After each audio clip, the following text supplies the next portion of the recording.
Hey everyone, welcome in to the Highlight Zone's preview of the Illinois High School Football Playoffs. And the road to the Husky Stadium starts now for 20 local teams all across the QCA. I'm Mihir Bagut, this is Brian Stocking, Kevin Core, and you guys are, I'm sure, excited after yet another year for the playoffs. Oh yeah, playoffs are always the best time. And the brackets came out, it was like Christmas Day. Open up the brackets, see who's going Christmas where. came a couple months early for you, Christmas Day is when the schedules come out. This is New Year's. Okay, I agree with that. Let's start things off in Class 7A, and what a story this is. Mike Tracy, this Moline program wins just 3 wins over the past 2 years. They come in this year, he comes in, and they go to the playoffs. Mike Tracy's a coaching legend. He coached at UT, won at UT, won for many years at Allman, and he does it the old-fashioned way with defense and rushing and a rushing attack. The defense the last 2 games, no points allowed.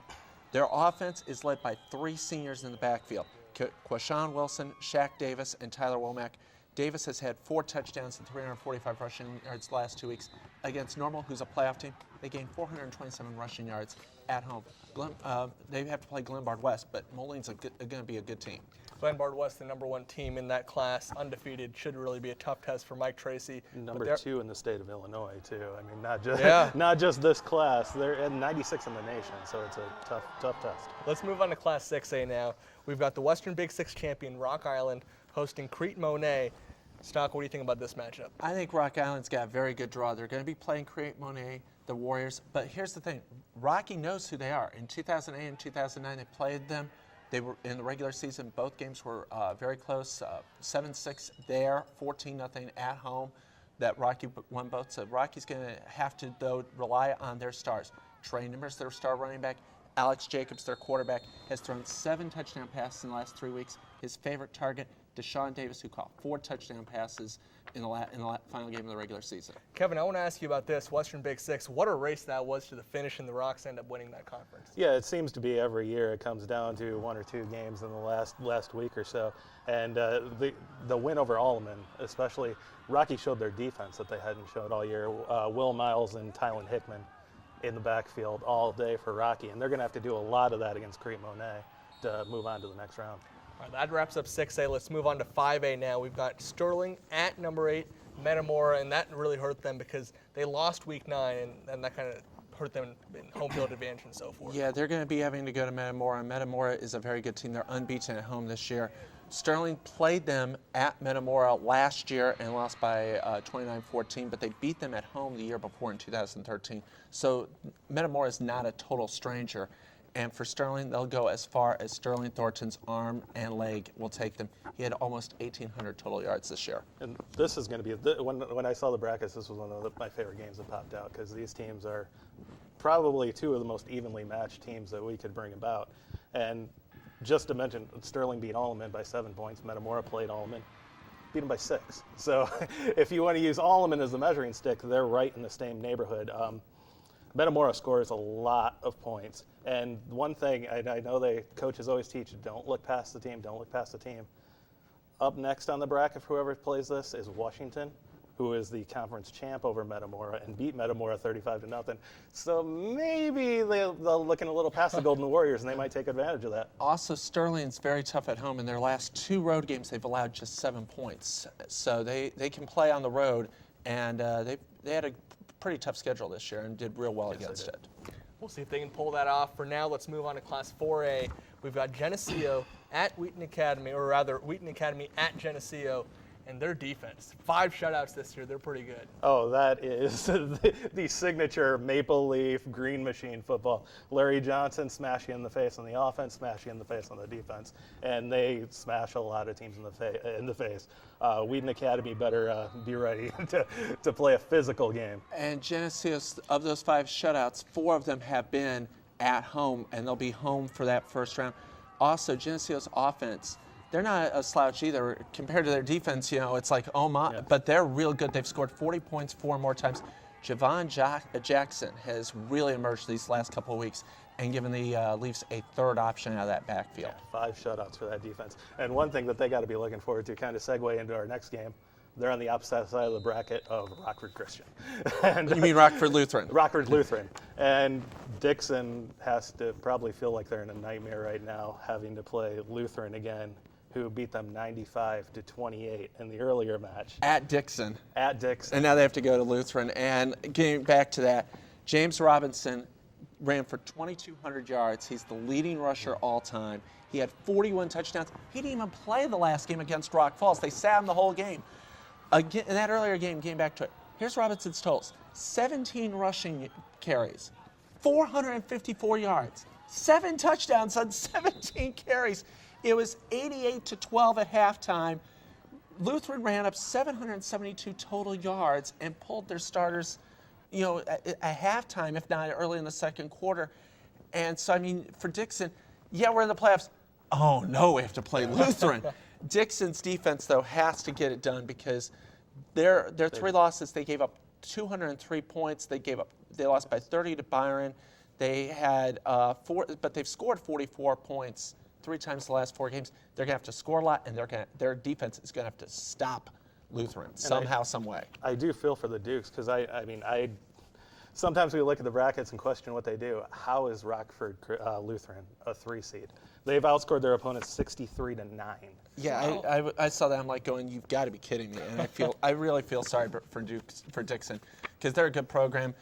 Kyle LeBlanc is their star receiver. Arthur Cox is a good running back and receiver out of the backfield. And they're going to be facing one of the toughest teams in the state of Illinois. Who knows? That's why we play the game. Yeah. That is true.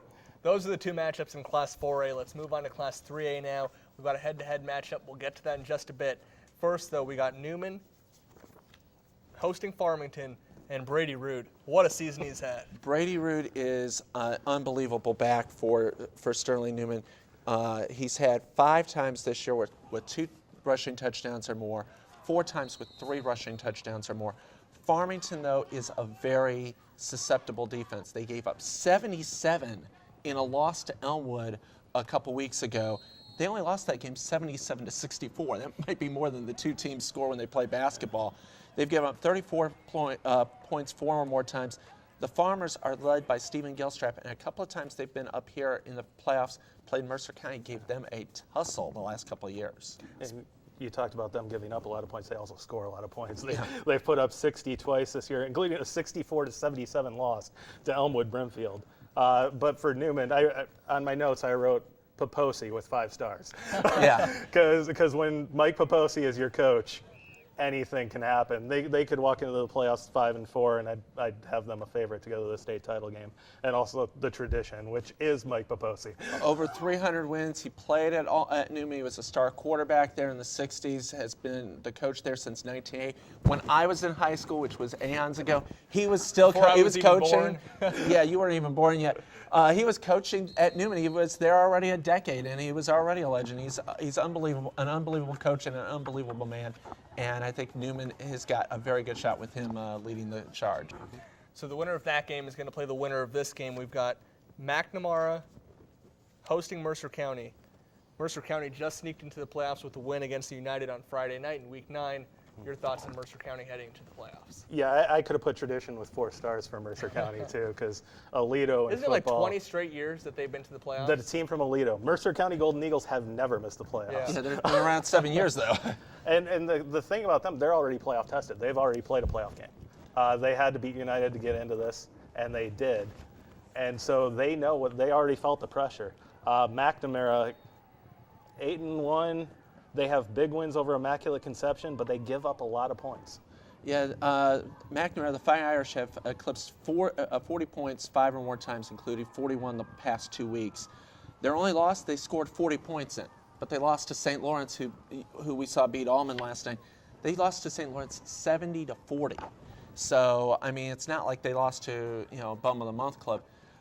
Mercer County's going to have a very tough road with Kankakee McNamara. I am looking forward to that possible matchup of Newman Mercer County. Yes, and that game Talk would be about tradition. and that game would be in Alito at George Pratt Memorial Field. Perfect place for it. We don't need to wait till the second round to see a head-to-head matchup among teams in the TV6 viewing area. We got one in the first round. Princeton hosting Mid-County.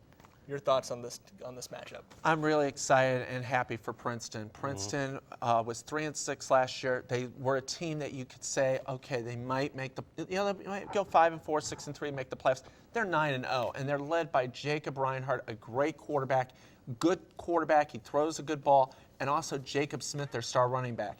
For Mid-County, they are led by Garrett Wright, who is got 26 touchdowns on the year, including 6 in the last 2 games. But Princeton's defense is very difficult. They shut out Newman. They shut out Kewanee when Kewanee was 2-0 and unbeaten, looking like they were going to run the table. They blanked Short. This is a team. They only gave up 7 to a dynamic Hall offense. This team, Princeton's defense, is unstoppable, and they will give Garrett Wright. It will be a true test to see Garrett White versus them. Yeah, and then they get a lot of turnovers too. That's the key of their defense. A lot of speed on their defense, especially in the secondary.